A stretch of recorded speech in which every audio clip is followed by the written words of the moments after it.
На сегодня Республика для обеспечения нужд Якутии опубликовала 30 879 извещений на сумму около 59,5 миллионов рублей. Это на 1/3 больше по сравнению с прошлым годом. Об этом сегодня сообщили на встрече с журналистами. Отметим, что Комитет по государственным закупкам работает вот уже 5-й год. За последние годы система госзакупок полностью централизована.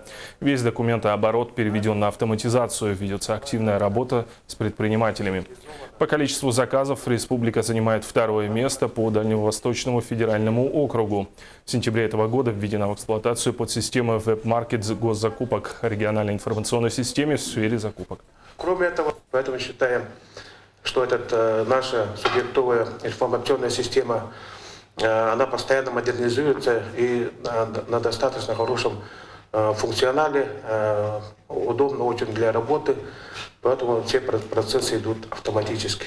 И поскольку мы в целом республика первым в России перешла на программно-целевое формирование расходного бюджета, нам было достаточно легко переходить именно в 44-й закон. Мы до его вступления официально года два фактически по тем же моментам, по тем же способам, по тем же нормам, которые в проектном виде ходили в 44-м, мы практически знали и пользовались им. Поэтому мы фактически безболезненно перешли на 44-й закон.